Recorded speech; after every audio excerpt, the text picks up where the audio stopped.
Welcome back to our channel kung saan tinatalakay natin ang pinakamainit at sa episode na ito, pag-uugnayin natin ang dalawang mainit na balita na parehong may malaking implikasyon sa kinabukasan ng Armed Forces of the Philippines. Sa episode na to, pag-uusapan natin ang dalawang magkahiwalay pero magkaugnay na usaping pangdepensa na parehong may malaking epekto sa seguridad ng Pilipinas at sa mas malawak na global situation. Una, sisilipan natin ang pinakabagong development sa Multi-Role Fighter o MRF program ng Philippine Air Force, kung saan tila wala na raw sa shortlist ang Sub Gripen E-F, pero malinaw na hindi pa tapos ang laban. Sa kabila ng mga ulat na out na sila, naglabas pa ng opisyal na pahayag ang Sub para ipagtanggol ang Gripen, lalo na pagdating sa affordability, operational availability, at long-term value para sa Pilipinas. Pangalawa, lalayo muna tayo sandali sa Southeast Asia at tatutok sa lumalalang tensyon sa Middle East, partikular ang posibleng military intervention ng Estados Unidos laban sa Iran, matapos magsalita si US President Donald Trump sakay ng Air Force One tungkol sa very strong options, negosasyon, at posibilidad ng agarang aksyon bago pa man matuloy ang meeting. Pero bago tayo magpatuloy, tandaan natin na ang matatag na Pilipinas ay hindi lang nabubuo sa lakas militar, kundi sa maayos na pamahalaan, paglaban sa korupsyon, pagtanggi sa political fanaticism, at pagsugpo sa fake news. Mahalaga yan para sa tunay na seguridad at katatagan ng bansa. Simulan natin sa mas malapit sa atin, ang MRF saga ng Philippine Air Force. Sa mga nakaraang linggo, muling uminit ang diskusyon tungkol sa fighter jet acquisition ng PAF matapos kumalat ang impormasyon na tila out na sa shortlist ang Sub Gripen E-F para sa maraming defense watchers, parang tahimik na tinanggap na lang ang balitang ito. Pero kung pakikinggan ng mismong Sub, malinaw na hindi pa sila sumusuko. Sa isang opisyal na post mula sa Sub official Facebook page, iginiit nila ang konsepto ng tinatawag nilang real affordability. Ayon sa Sub, ang Gripen E-F ay may pinakamababang life cycle cost sa lahat ng kakumpetensya. Mas maraming flying hours, mas mataas na operational availability, at mas matipid sa long-term sustainment. Dagdag pa nila, ang Gripen ay affordable hindi lang bilhin, kundi mas lalong madaling panatilihin, kaya raw ito ang fighter jet na dapat laging nasa ere, hindi nakapark sa hangar. Pero kung ganito kalakas ang argumento ng Sub, bakit tila wala na sila sa bagong shortlist? Dito na pumapasok ang mas komplikadong realidad ng desisyon ng PAF. Ayon sa isang tweet mula kay Philippine Defense Watcher Harrier 023, malinaw na inilatag ang kasalukuyang estado ng MRF program. Base sa kanyang impormasyon, ito raw ang mga na-shortlist. Una, ang KF-21 Boramae ng South Korea. Ikalawa, ang Eurofighter Typhoon Tranche 5. At ikatlo, ang F-16, maaaring brand new Block 70 o second-hand Block 50. Dagdag pa rito, ayon sa parehong source, finalizing na ang PAF at Korea Aerospace Industries pagdating sa KF-21. Samantala, ongoing pa ang negotiations sa Eurofighter Typhoon, habang kumpirmado rin mula sa insider sources na may paparating talagang F-16 acquisition ang PAF, tanong na lang kung bago o second-hand. Sa puntong ito, mahalagang linawin ang isang bagay, walang talunan sa shortlist na ito. Lahat ng platform ay may kanya-kanyang papel at kanya-kanyang tugma sa pangangailangan ng Philippine Air Force. Ngayon, isa-isahin natin ang kakayahan ng bawat isa. Unahin natin ang KF-21 Boramae. Ang KF-21 ay isang 4.5 generation fighter jet na idinisenyo para punan ang puwang sa pagitan ng F-16 at F-35. Equipped ito ng AESA radar, modern avionics, at open architecture na pwedeng i-upgrade sa hinaharap. Kayang magsagawa ng air-to-air missions, air-to-ground strike, at maritime operations. Para sa PAF, napakahalaga ng KF-21 hindi lang dahil sa performance nito, kundi dahil sa strategic partnership sa South Korea. May potensyal ang Pilipinas sa local maintenance, training cooperation, at posibleng industrial participation sa long term. Ang downside, bata pa ang platform. Hindi pa ito battle-tested at limitado pa ang operational users. May risk, pero may kaakibat na long-term strategic gain. Sunod naman ang Eurofighter Typhoon Tranche 5. Ito ang pinakamalakas sa tatlo pagdating sa air superiority.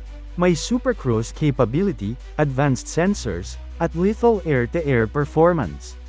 Kung ang hanap ng PAF ay pure deterrence at air dominance, ang Typhoon ang pinaka-intimidating na platform sa shortlist. Pero malinaw din ang kapalit nito. Mahal ang Typhoon, mataas ang acquisition cost, mataas ang operating cost, at mas komplikado ang logistics at maintenance. Para sa isang Air Force na may limitadong budget, ang Typhoon ay parang high-performance sports car, napakahusay, pero hindi praktikal kung pang-araw-araw ang usapan. Ngayon, punta tayo sa F-16. Ang F-16 ang pinaka-proven at pinaka-tested na fighter jet sa shortlist. Ang Block 70 variant ay may AESA radar, advanced avionics, at full compatibility sa modern Western weapons.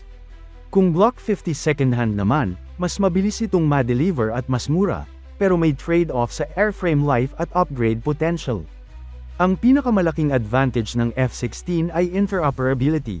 Compatible ito sa US at sa maraming kaalyado ng Pilipinas. Training, logistics, at support ecosystem ay matagal nang established. Ang downside naman ay perception ng ilan na luma na ang design, at wala itong strategic industrial partnership tulad ng KF-21. Ngayon, balik tayo sa tanong, bakit tila napag-iwanan ng Gripen E-F? Ayon sa bonus information mula sa defense community, ilang beses na raw ipinaabot ng PAF at DND sa sub na hindi katanggap-tanggap ang delivery delays. Marami ng bansang nag-order ng Gripen E-F, at tila pa na ang production slots. Para sa PAF, na kailangang agarang palakasin ang air defense capability, critical ang timeline. Dito pumapasok ang irony, kahit gaano pa ka-affordable ang Gripen sa long term, kung hindi ito agad may hahatid, hindi nito masasagot ang immediate operational needs ng bansa. Kung itutuloy ng PAF ang tatlong modelong ito, KF-21, Typhoon, at F-16, may malinaw na pros at cons. Sa positive side, may diversified capability ang PAF, may high-end air dominance, may growth-oriented platform, at may proven workhorse. Sa negative side, may logistics complexity, training challenges, at mas mataas na sustainment burden. Pero tandaan, may mga naunang pahiwatig na ang PAF ay maaaring kumuha ng higit sa isang klase ng fighter jet, hindi lang isa. Ibig sabihin, hindi ito simpleng winner-takes-all scenario, kundi layered force development. Habang mainit ang usapang MRF, sabay namang umiinit ang sitwasyon sa global stage. Lumipat naman tayo sa Middle East, kung saan muling naging sentro ng usapan ang posibleng military intervention ng Estados Unidos laban sa Iran. Sa isang interview sakay ng Air Force One, sinabi ni US President Donald Trump na tumawag umano sa kanya ang mga Iranian leaders at nais nilang makipag-negotiate. Ayon kay Trump, may meeting na raw na isiniset, pero binitiwan niya ang isang mabigat na pahayag, "We may have to act because of what's happening before the meeting." Ibig sabihin, bukas pa rin ang diplomasya, pero nasa mesa na ang military option. Dagdag pa ni Trump, tinitingnan ng US ang very strong options, at siya raw ay tumatanggap ng early intelligence reports. Ang desisyon, ayon sa kanya, ay gagawin very soon. Mas lalo pang tumindi ang usapan nang sabihin niyang nakikipag-ugnayan siya sa Iranian opposition leaders, isang malinaw na pressure tactic sa gobyerno ng Iran. Bakit mahalaga ito sa Pilipinas at sa MRF discussion? Kapag tumindi ang tensyon sa Middle East, naaapektuhan ang global defense supply chains, presyo ng armas, at priority ng mga defense manufacturers. Sa panahon ng crisis, natural na mauuna ang malalaking bansa sa delivery at support. Para sa Pilipinas, mahalaga ang assured timelines at political alignment. Ito rin ang dahilan kung bakit nagiging mas attractive ang platforms na may malakas na strategic backing, tulad ng US at South Korea. Sa panahon ng global instability, mas mahalaga ang siguradong suporta kaysa sa theoretical cost savings. Sa huli, ang MRF saga ay hindi lang tungkol sa kung alin ang pinakamura o pinakamalakas. Ito ay tungkol sa timing, geopolitics, alliances, at kakayahan ng bansa na ipagtanggol ang sarili nito sa isang lalong hindi tiyak na mundo.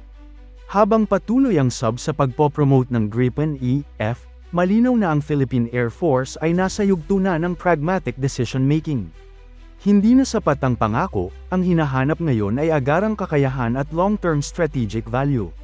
At sa gitna ng umiinit na global tensions mula West Philippine Sea hanggang Middle East, Isang bagay ang malinaw, ang oras ng Pilipinas ay ngayon, at ang magiging desisyon sa MRF ay isa sa pinakamahalagang hakbang sa modernisasyon ng ating air defense sa susunod na dekada.